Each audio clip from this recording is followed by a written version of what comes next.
Bienvenidos a este cuarto vídeo que el canal La Doctrina Social de la Iglesia dedica a la declaración Dignitas Infinita del Dicasterio para la Doctrina de la Fe.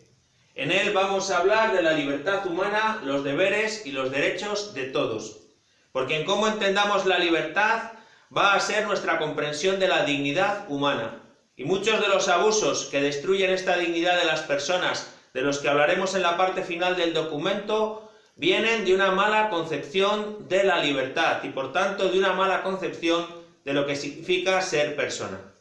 Hasta ahora hemos dicho que persona significa ser imagen y semejanza de Dios, que significa estar hecho imagen y semejanza de su amor, y por tanto la idea de persona es la idea de un ser en relación, de un ser llamado a la fraternidad y a la comunión con otros.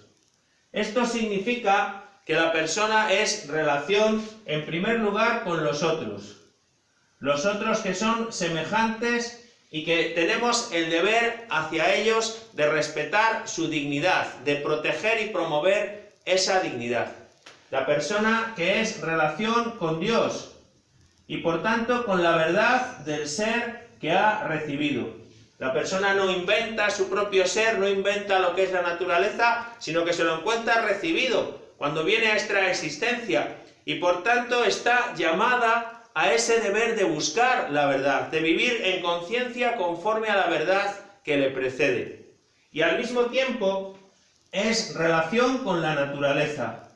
Frente al ser humano están las otras criaturas que forman parte de este planeta y del universo. Cada una tiene su propia dignidad, su propia consistencia, su propio bien, que debe ser respetado. Y en las últimas décadas, con la conciencia ecológica, ante el problema del cambio climático, de la desaparición de tantas especies, tomamos conciencia especialmente de este deber que tenemos también hacia la naturaleza.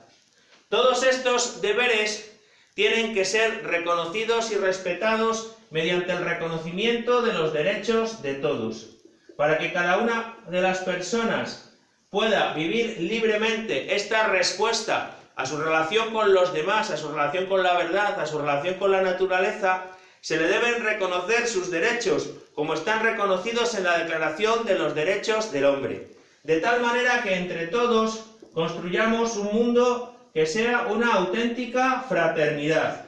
un mundo en el que cada uno reconoce la dignidad de los otros como un semejante y se compromete libremente en la construcción de esa vida común. Sin embargo, como veíamos en el vídeo anterior, en la tradición de la filosofía prima la comprensión de la persona como un individuo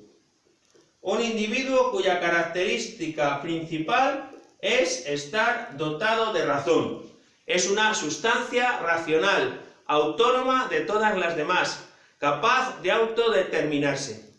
Y la radicalización de esta idea del ser humano como individuo dotado de razón se ha ido llegando a una comprensión en la que se habla del ser humano sin relación a otros, como si cada uno en sí mismo, de manera autorreferencial, cerrado sobre su propia conveniencia, sobre su propio plan, ahí se fuera a realizar. Un individuo sin relación a la verdad, porque cada uno va a ser el creador de su propio pensamiento, de su propio proyecto, hasta llegar a un extremo en que cada uno es capaz de definir su propio ser o de decidir sobre la dignidad y el derecho a la existencia de los demás, exigiendo la eliminación de los otros cuando son débiles. Y además sin relación a la naturaleza, entendiendo la naturaleza como totalmente disponible para los intereses del mercado, para los intereses egoístas, hasta llegar incluso a la destrucción del planeta que estamos conociendo. Así, un individuo sin los otros, sin verdad, sin naturaleza, sería un individuo sin deberes, que nadie le podría pedir la razón de su comportamiento, nadie le podría exigir un comportamiento moral, porque ese individuo sería el creador del bien y del mal, de su propia moralidad. Esto nos lleva a una comprensión de un poder sin límites.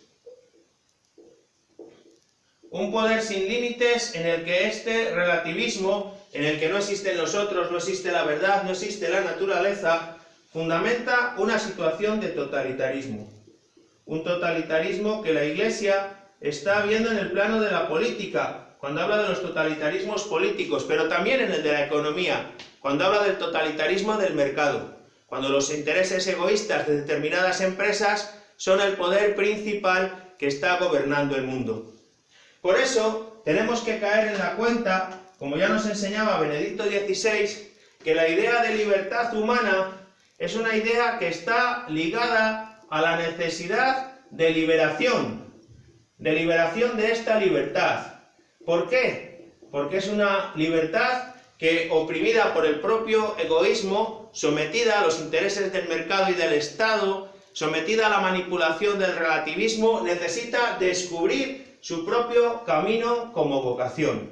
y ser liberada en primer lugar de las condiciones de explotación económica, política, cultural que vive hoy la persona, pero también liberada de su propio pecado, de su propio egoísmo, de su propia autorreferencialidad,